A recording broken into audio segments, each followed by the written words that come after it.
Welcome back to the channel. It is Uncle Makara, also known as Sumet Chatterjee. That's my real name. My Swamurti name, my name in the astral is Uncle Makara. So you know me as the Hindu sea monster protecting the front of the temples of the Vedas. And if you understand this energy, you're going to start to understand the flow state because that's what I've dedicated my entire life to, towards learning about and embodying a state of peak performance, a state of optimal experience. And I love feeling good and I love performing my best. And so why not make this my lifestyle? Why have it be a temporary state rather than a fulfilling long-term state? And this is what I want to teach you guys, is how to be a modern day Zen master with this thing. Okay. So let's get started without further ado. I think this is going to be a very, very enlightening topic for a lot of you. And it's going to change how you live. Okay. It's going to change how you live. Someone's saying go vegan, brother. No, thank you. No, thank you, brother. All right.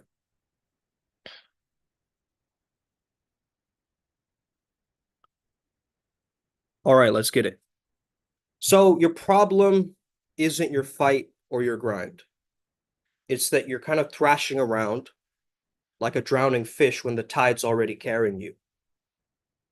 So you think more force, more push, more hustle is going to beat the ocean. Okay? Laughable. The ocean is force. It bends and sways, but it doesn't break. That's Uwe. That's Uwe. That's fine, brother. You can unsubscribe right now. That's fine. I'm not doing this for subscribers. Um, Uwe, okay? Flowing with what is, not fighting against it. Your intellect, it's a great tool, but it's a terrible master. And this voice in your head, this chatter, this whole damn storm, let me tell you something. Storms don't care about your plans. Okay? Storms do not care about your plans. Uwe is knowing when to steer and when to drift, right? So it's the art of letting the wind fill your sails instead of cursing it for blowing this specific direction or this way or that way. Okay? So this is really, really important to understand and consider. Okay?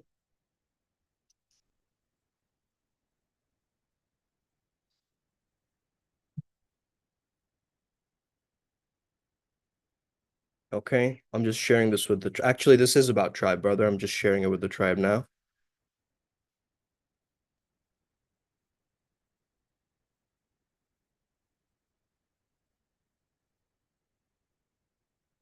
You have no right to come in here like a vegan ninja trying to convince me into your worldviews and doctrine. Okay? Has nothing to do with the video today. And so let's move forward. Okay? If you're ready to learn, I'm there to teach. But if you're not, that's fine. You can have your own ideas. Okay? Tell me to join some other community. That's perfectly valid. I've actually helped someone move into a vegan lifestyle recently.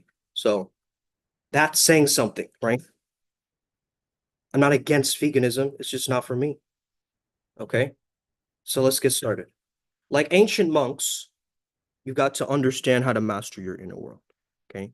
You got to create spaces of challenge, but also spaces of silence because it's a very, very noisy world, man. You know what I mean? It's a super noisy world. And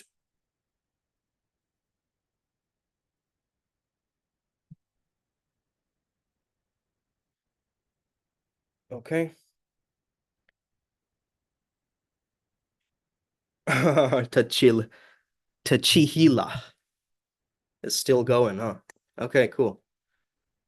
So mindfulness to observe thoughts without attachment. Okay, letting go of the ego's need for control, the ego's need for safety, and the inner ego's need for approval, validation. Okay,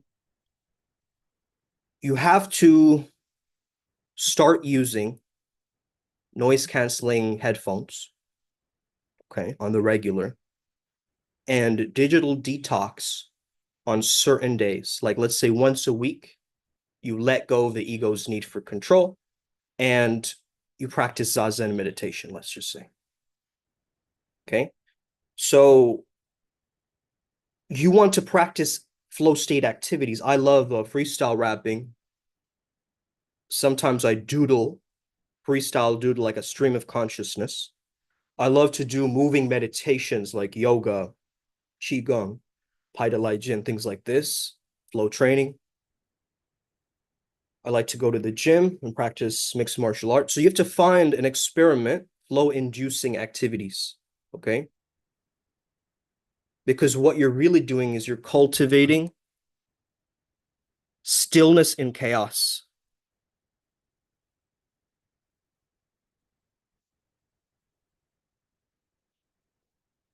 Okay? You're cultivating stillness in chaos. Ego death. First of all, you have to understand the nature of the self. The nature of the self is Buddha or Christ, right? It explores the illusions of identity and it engages in practices that challenge your self-concepts, such as like shadow work, different forms of therapy that resonate with you, and embracing the dark night of the soul towards more of a higher awareness. Okay. And as we dive into giving yourself like vision quests, psychedelics, retreats, okay, guided, legal, that simulate an ego death. So it's an ego death simulation that these experiences will make you go through. And then you use psychological frameworks, like let's say Jungian archetypes, to help you integrate that shadow to then explore higher versions of yourself. So you got to practice doing less to achieve more, right? To surrender to the natural rhythm. Be like water. So you got to emphasize time blocking and deep work while discarding this kind of manipulative hustle culture. It creates pressure and neurological firing rather than small steps, allowing progress to unfold organically. Okay. We talk about the archetype of the priest beast. Okay. And the priest beast is about harmonizing those two aspects of you, the yin and the yang, and understanding and finding your own powerful polarity. So you can use polarity coaching in a more modern twist.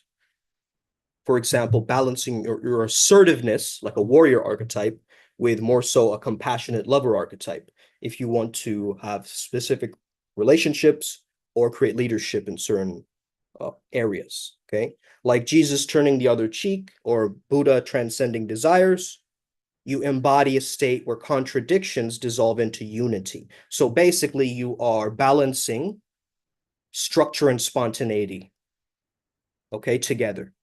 So you have a structure, you have a plan, you have something formed, but you choose to flow and improvise while you're in that. Pain into profit, pain into power, okay? It's the name of one of Ryan G's first events with IMC Nation, okay? And it was called Pain into Profit, I remember. And there we had shared our matches into dates protocol. Really, really powerful protocol that got you more dates, got you more matches, okay? However, we started to realize that we're missing out on shadow work. Because now all we're doing here is we're magnetizing trauma, right? Because we have unchecked desires or different things that are pulling us subconsciously, or we haven't healed our anima. Okay. So you want to reframe failure or setbacks as feedback. Okay. And you can also grow your potential from every single experience. So you have to accept suffering as a teacher, actually, because it's a transformative power that clears the air. It's like a storm that clears the air, right? So ask yourself, does this bring me peace? Does this bring me joy? Does this bring me clarity? And you can use, Mary Kondo's method of picking something up and saying, does this spark joy in me? But also keep stoic practices that help you clean up, right? So committing to simplicity and non-attachment is another aspect of being the Zen master, the modern day Zen master. Okay, not having an overabundance of things. It's like you have your things, right? In a modern context, you just limit your exposure to like consumerist driven media, right? So the Zen master blends metaphysical insight with pragmatic action. So they're sharing the wisdom in relatable ways without creating some kind of a spiritual hierarchy. Now, I myself am not a Zen master. I have a background in positive psychology. I'm an entrepreneur. I have a background in learning mindfulness. My father teaches Vajrayana Buddhism and so forth. And I've been in the coaching industry for a very, very long time and been delving into spirituality for a very, very long time. So sometimes using YouTube, Instagram, these type of things help demystify, spiritual concepts at times to a much larger audience. So it's very useful to serve as a bridge between worlds. Like if you're really having the gifts that are within you, it's really important that you understand the essence of Zen mastery is that presence. So you fully inhabit the moment, whether you're sipping tea, whether you're part of a project, whether you're arguing in the comments, right?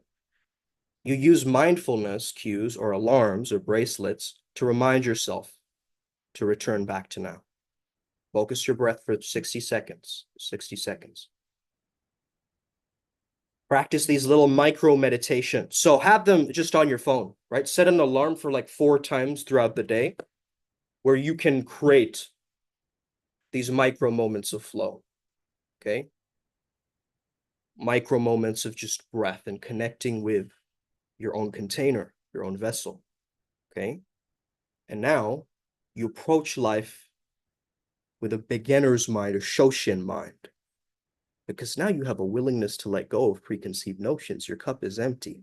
You're humble. You're curious. But if you have all these ideas, right? If you have all these ideas, they might not serve you. They might cause actually more problems, more issues. Okay. So this is how we have to stay on top of cultural trends. If you don't use AI, you will get used by AI. Am I being understood? Okay. Ryan G, you have rights. You can kick this guy out, but I know you enjoy the beef, so it's good. Keep yourself entertained, bro. Approach life with curiosity, humility, and a willingness to let go of preconceived notions. Okay. Be the source of love. Like the Bodhisattva, you dedicate yourself to alleviating suffering while maintaining your own joy and lightheartedness. So you infuse humor, playfulness into your relationships and teachings. Because a Zen master isn't someone who's removed from the world, but someone who's actually fully engaged with it, living with a much simpler authenticity and a deeper awareness. How can you be both grounded and transcendent at the same time? Okay, teaching not by preaching, but by embodying the wisdom in whatever you do.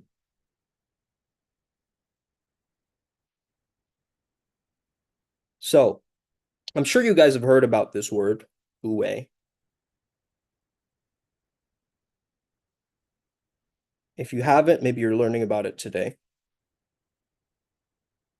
It's about aligning to the flow of nature, okay?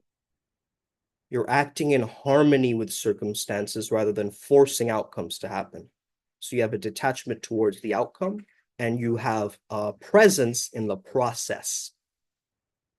So it's process control, not predictive control. The logical mind wants to predict things. This is how it's going to go down. But that often the intellect overcomplicates things. Intuition can guide us effortlessly when we let go, when we surrender to the moment. Right? So intuition is like that last buffer, the final buffer. The logical mind is a tool, but many people let it dominate their lives. So when you return back to the self with a capital S, the logical mind can relax because it knows it's not the driver, it's the servant. A lot of people, they use Zen koans, Zen koans, okay? They use this as a tool for awakening. So why do they use this, guys, right? Zen koans are paradoxical stories or questions that are meant to disrupt logical thinking and provoke a direct experience of truth. Okay?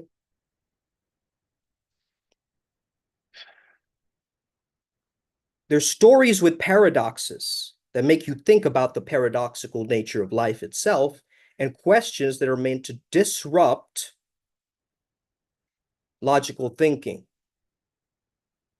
And once you disrupt that, then there's a clear experience of gnosis. Now, let me ask you a Zen koan. Maybe this will help you bypass an intellect. Okay? What is your face before your parents were born?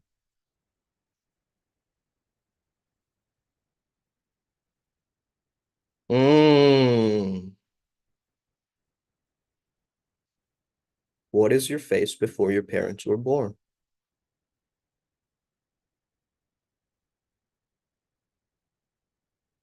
A monk kicked over a pitcher instead of describing it. Some people won't even get this. You'll be like, what the fuck what do you mean? I don't know. But for others, you stop overthinking and you act naturally and intuitively, and suddenly an answer emerges. I mean, the strange analogy, but it's like peeling potatoes, right? The student overthinks, the apprentice seeks improvement, but the master just simply peels the potatoes. Okay? Meditation is a tool to calm the mind and experience the now without distraction. It gives you more spaciousness, more RAM to do what you need to do. So techniques like asking yourself a very Zen question. What is my next thought? What is my next thought? It creates stillness, right? It creates clarity. So nature operates like this. It's a giant question mark, and it's an effortless question mark. It's like a helicopter seed that spins without trying, or the rivers that carve their own paths over time. So humans try to complicate life with very rigid structure and over planning, but actually simplicity and spontaneity can lead to very high levels of fulfillment. If life was like a pool table, right? While the balls may seem to follow predestined paths, we hold the cue stick. So you have the free will in how you play this game. Okay? Wu is not passivity, it's strategic engagement with the natural flow. Okay?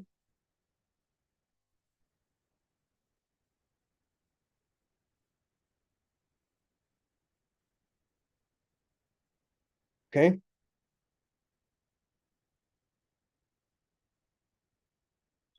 Wow, we got someone in the comments thinking the devil is a lie and veganism is world peace. That's wild to me, bro. That's wild to me. What is happening?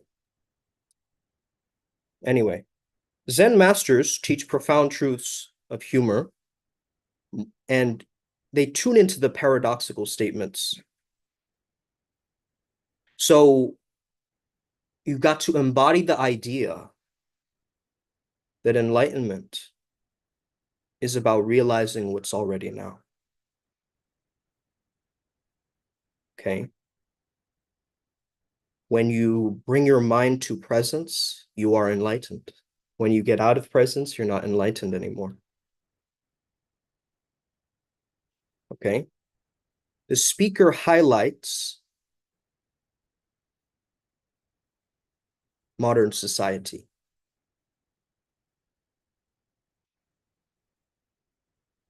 Okay? Any kind of speaker is highlighting modern society because they have embodied all of these myths and media, right? They have all these symbols in their mind that transcend language barriers and speak to universal truth. So the Buddha's physical features in statues, if you ever noticed, right, is very interesting because they symbolize deeper spiritual insights. Okay, so I chose the Buddha as the image behind me today. Because Shakyamuni, he had the snail-like hair, right?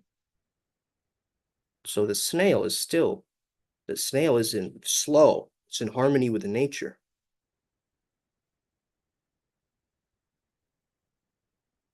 Okay, so he is also shown to have large ears and a small mouth, listening over speaking.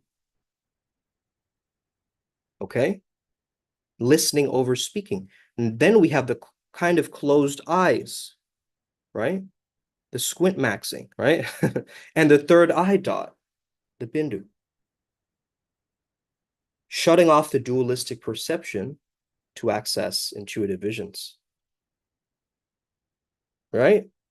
And then we know the Nagas shielded the Buddha during a storm, symbolizing, again, light and darkness. So darkness, often feared, plays a vital role in enlightenment, right?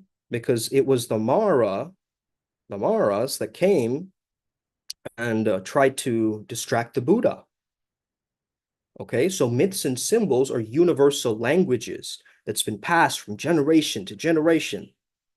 And they bypass censorship and they offer profound truths, right? About existence, about human nature. The lotus growing out of the mud. Okay, you guys have heard of this. Beauty arising from hardship. You see the Buddha's birth from his mother's side, the heart chakra. This association with openness reflects a very transformative power. So the Anahata chakra, or the heart's vibration, gets activated when the Zen koans say that the sound not made by two things colliding, right? So you go beyond the dualistic thinking. The sound Om starts to become your natural, your norm, right? It connects you to the three cities. You are in Turiya, the fourth state of consciousness, observing sleeping, waking, and dreaming. Okay? So symbolic teachings like the Star of David or Tai Chi, they all emphasize the unity of opposites in the Kybalion, as above, so below.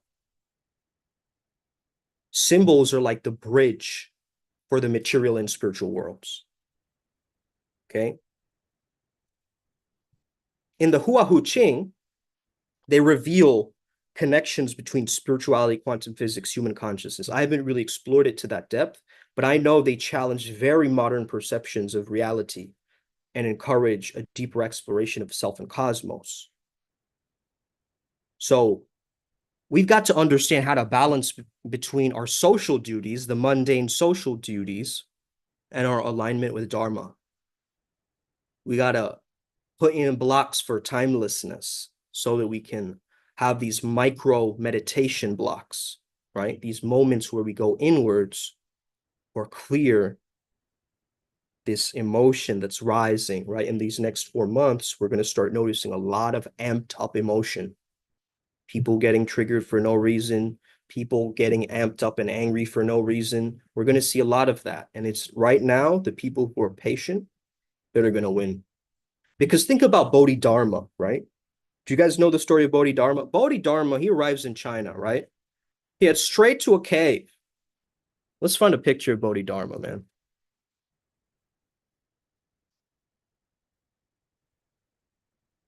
This is the origins of Kung Fu, guys. This is stuff to know. Okay, we'll end with the story with him and Heike. That was a really good one. I think that's how you pronounce his name, right? Huike?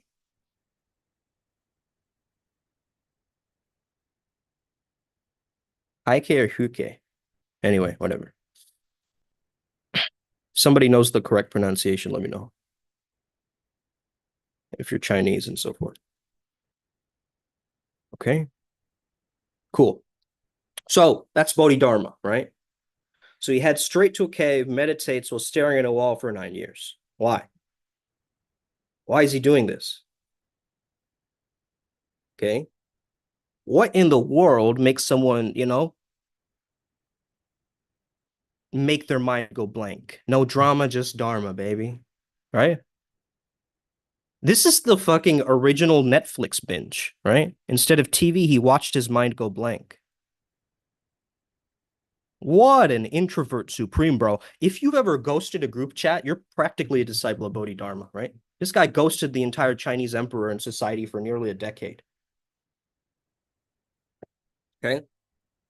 Ghostman Pat Caspers. Okay. All you ghosts and ghouls in the audience. Okay. Hey, let's learn from this man. Okay. Let's learn from Bodhidharma. No merit, no problem. Emperor Wu was like, I built temples, I funded monks, and spread Buddhism. So how much spiritual street cred do I get? Bodhidharma goes, zero. Nada, goose egg. Turns out Bodhidharma was the first guy to remind us all good deeds don't count if you're keeping receipts. Good deeds don't count if you're keeping receipts.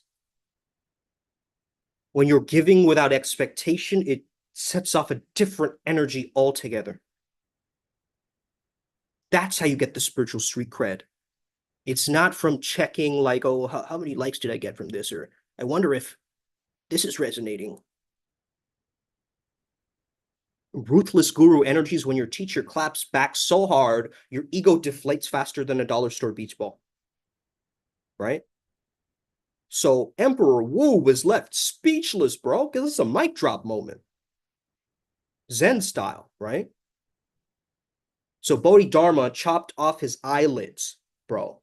Bro, Bodhidharma, listen to this. This is fucking wild. He chopped off his eyelids to stay awake during meditation. That's extreme, bro. That's even more extreme than the hustle culture, right? And its standards. Most of us just drink a triple shot espresso and hope for the best, but this guy's fucking carving out his eyelids. And, Supposedly, his eyelids became tea plants. Okay.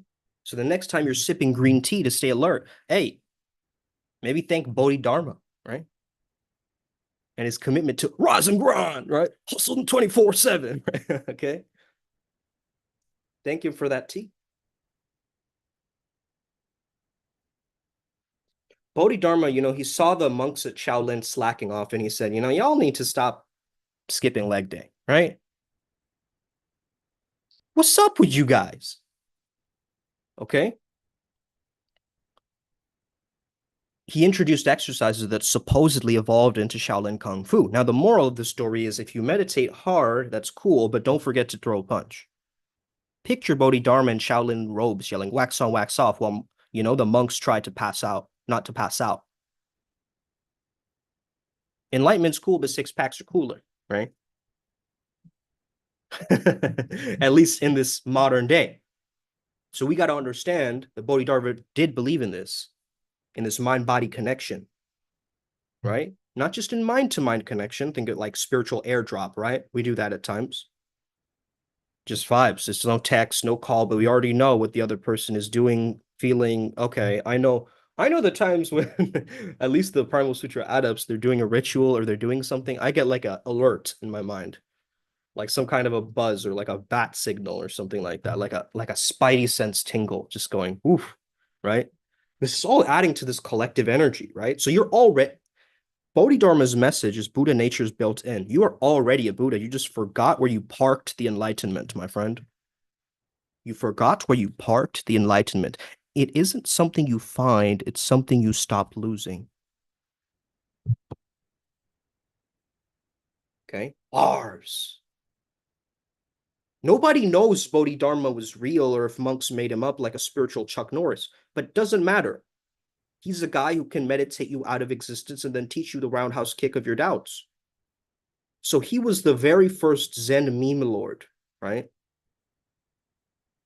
Every Bodhidharma story ends with some kind of a meme, right? Like a punchline. It's trolling an emperor or turning his eyelids into tea or like fucking. All right. This guy knows how to keep enlightenment and entertainment coming. He's the OG no BS Zen master. And he taught us that enlightenment isn't about fluff. It isn't about fancy decorations and fancy temples. It's about staring walls down, shutting up your inner Karen, and preferably a nice cup of tea grown from his eyelids. That's just might do the trick. You know what I mean? So, what is the lesson here? How are you going to take real steps into Wu? Okay. So here's the thing. Number one, stop punching the tide. If it's not working and you've tried it again and again and again, stop trying to brute force it. Change the approach. Watch the current. The river flows downstream, whether you like it or not. Ride it and don't waste your strength finding the tide. Okay? Ride the wave. Don't fight against it. Don't punch the water. It's not hurting. Cannot hurt. And you keep trying to punch the water, something that's moving. So effortless action doesn't mean no action. It means right action. You don't see a crocodile thrashing for no reason. It waits until a very right moment, right? So stillness isn't about laziness. It's actually a strategy. You're not here to fight every wave. You're here to move through the chaos like it's your own kingdom. So Wu is moving like the water itself, adapting, carving paths without forcing anything. And as the Lao Tzu had said, nature isn't in a hurry, but everything gets done, you know? So you got to stop overthinking. The menu is not the meal. Okay? The menu is not the meal. Stop chewing paper, laminated things that have menus on it. Experience reality directly. When your mind starts spinning, just again ask yourself, what's my next thought going to be? And then just shut up. And through the crack of that silence, your real power is hiding. Just like the ancestors, sitting by the fire, you got to burn your need for guarantees. You got to burn your boats. That fire wasn't just warmth, it was a claim. It said, I'm here, I'm untouchable, and I belong. And you got to sit with your discomfort and let it transform into strength. Because you don't fight the ocean, you become one with it. When you embody Ue, every action just feels effortless. It's because it's easy. Because you're aligned with the own damn current of life itself. The spondo of life itself, that is what you are engaging with.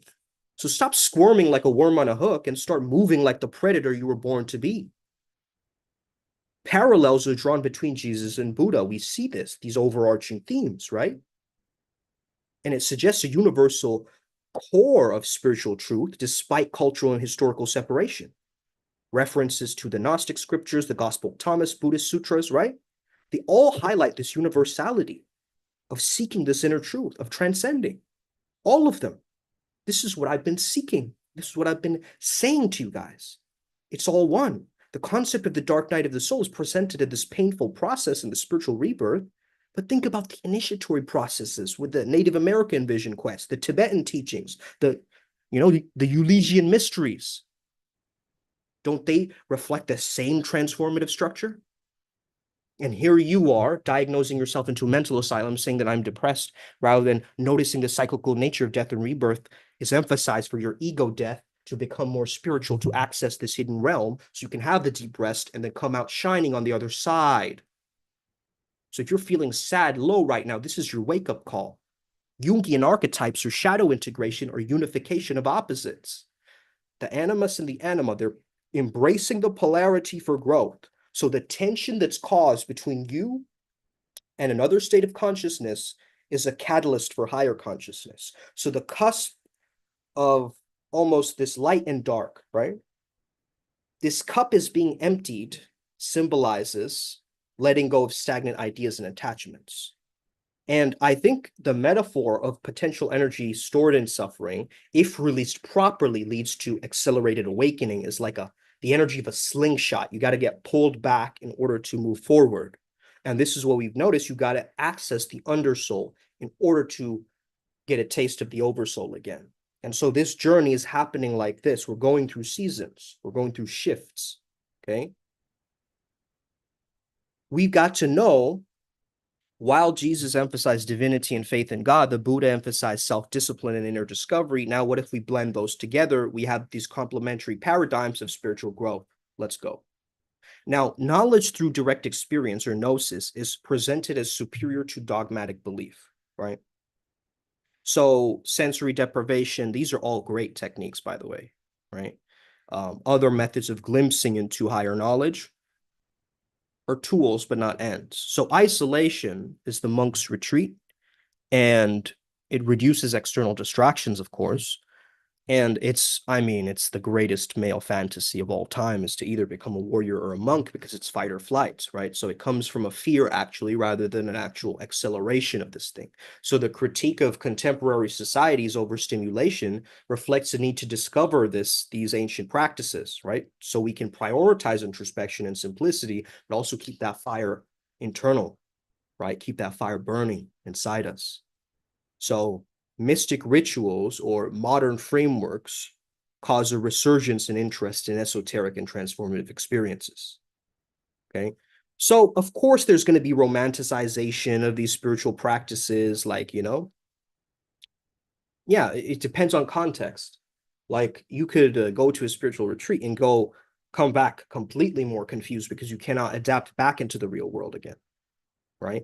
So it's important for you to understand that there are parallels between traditions. While they're compelling, they may overlook significant theological or just cultural nuances in general. So be in the world, not of the world, okay? Scroll without getting sucked in. You can doom scroll if you want, but don't doom your soul, okay? Turn off the notifications. Your phone does not own you. Your phone does not own you, okay? Listen, Enlightenment begins the moment you say, sorry, I missed your text. I was napping or meditating. Okay. So let go of what does not serve you. Delete old emails. I had to do this, bro. Delete all those old emails. Unsubscribe from spam. Unfollow that influencer who makes you feel broke all the time. Curate your feed like your inner peace depends on it, because it does really. Right? Every swipe is a meditation. Every click is a choice. So don't waste your chi on TikTok dances you're never gonna fucking learn. Are you still here? Nah, bro. The Zen life calls me. Right? I'm summoned. The self is eternal. My fame is fleeting. So authenticity is the new algorithm hack. You got to be weird, bro. Your niche is waiting, whether it's kung fu cooking or mindful memes, it doesn't matter. You got to know that order is a reflection of the soul. It's not meant to be some, zero inbox zero isn't a productivity hack. It's peace with the Wi-Fi, right? So you got to sort, archive, delete, sort, archive, delete. One email at a time. It's almost very powerful when you do this, because emails are still energy, right? Emails are still energy. So once you delete those emails, you're not going to even notice, but it's going to free up your mind for sure. Okay. For sure. Just do it all at once if you can. If you have no issues with that, of course, there's sometimes conversations where you have to go back and forth with someone. I get it. Okay. Just understand, man, laughter is the path to awakening, right? Enlightenment doesn't have to be serious. Bodhidharma of memes was slightly savage, right?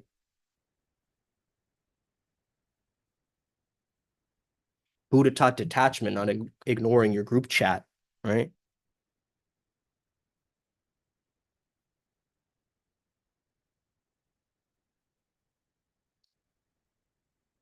Boundaries are sacred. Not every DM deserves a response. Not every argument deserves your chi. May your inner demons find peace. That's what I say to you. May your inner demons find peace.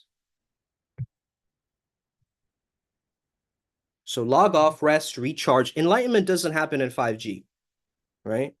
Go offline once a week and stare at a wall, Bodhidharma style, a digital Sabbath.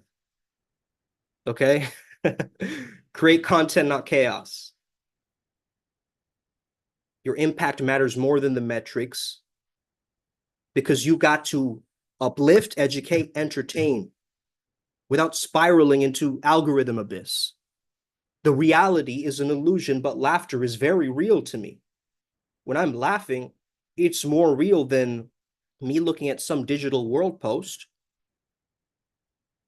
Hey, it isn't real life, but it doesn't mean I can't have fun with it, right? So post your truth, make your art, drop your mic, meditate on it, man. This is how you stay calm like a true Zen master. Now, you can be a Zen master, a Zen monster, right?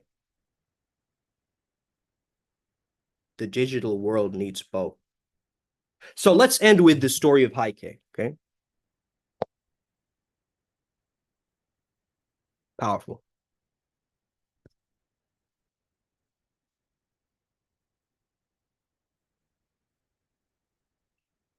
Okay. All right. So the story of Huike, and Bodhidharma. So this was kind of the understanding, is that, okay, let me just see if I can find a picture of them first. Okay, maybe this is the best one I can find for right now. In any case, we'll find, do your own research, just look it up.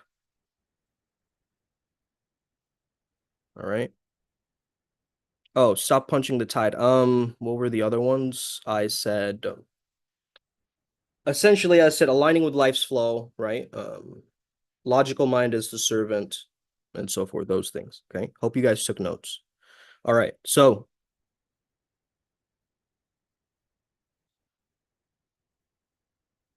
let's end with this story. And this is the reason, guys. This is the reason. Got this from AZD, okay? And I still held on to it. The this symbol. Usually we go namaste, two hands. This is a story of one hand. And it's a symbol of commitment to your spiritual path because Bodhidharma, if he carves out eyelids, he knows that he's an extreme mofo, right? Not that I'm going to do that, but I'm just telling you that I've doubled down on my spiritual journey and made flow state the center stage of what I'm doing, even though it's not center stage, it's effortless effort. It's transcendence, right? It's a state of optimal awareness. It's what we all feel, but none of us are tapped into it. So if we have an understanding of the zone, then we go past the illusion of control, right? So it's super powerful. So anyway, according to Zen Chronicles, Bodhidharma was meditating in a cave near some Shaolin temple, and he was wall gazing, right, for 9 years, and his reputation as an enlightened teacher had spread by this time. All right. There's that guy who just meditates up on the mountain, whatever, right? People came seeking for wisdom, and of course, he was known for just rejecting superficial inquiries, you know? But one winter, Huike, a determined seeker, approached Bodhidharma. Despite the fact that it was snowing and it was bitter cold, Bodhidharma initially ignored him. But legend says that Huike stood in the snow all night. He stood in the snow all night to prove his dedication. And the story goes, he even cut off his own arm to demonstrate his sincerity and commitment. He gave him some riddle or something like, something where the snow and the blood or something like that. I don't remember exactly what he had said. Let me just see if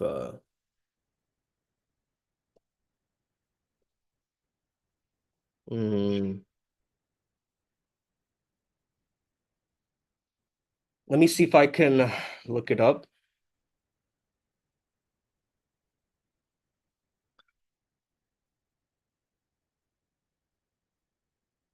So the snow reflects Huke's like clarity of intention, the cold reality of Zen.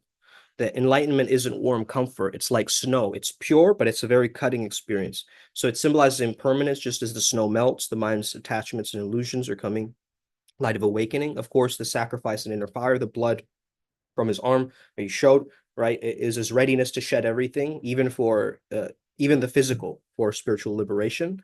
So I'm not, of course, I'm not promoting this, right, at all, but uh, it's very powerful because the blood in the snow, um, it teaches us, right? The Zen koan teaches us and makes us think that the mind we think is ours, filled with desires, filled with thoughts, filled with fears, is nothing but illusion. And the peace that Huike sought was already within him once he stopped identifying with his own mind's turbulence and what it's saying and doing, right? So this is how the story goes. And this is dramatic, right? But it got his attention. So then he begged for peace of mind. And then Bodhidharma's response was pure Zen. Huike said, "My mind is not at peace. Please pacify it." Bodhidharma said, "Bring me your mind and I will pacify it." He said, "I cannot find it. How can I find the mind?" Bodhidharma said, "There, I've pacified it for you." Isn't that beautiful? Right? Some of you are like, wow, that's an epiphany. It's so simple. It's so subtle, yet it's so profound. My mind is not at peace reflects the human condition.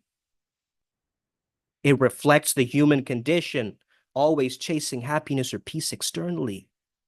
So Huke is society asking to find his mind, and then he forces him to realize that the restless mind is an illusion, it's a construct. So when he can't find it, the root of his suffering dissolves. So Zen emphasizes this direct experience over intellectualism, right? And even Jung said this, right?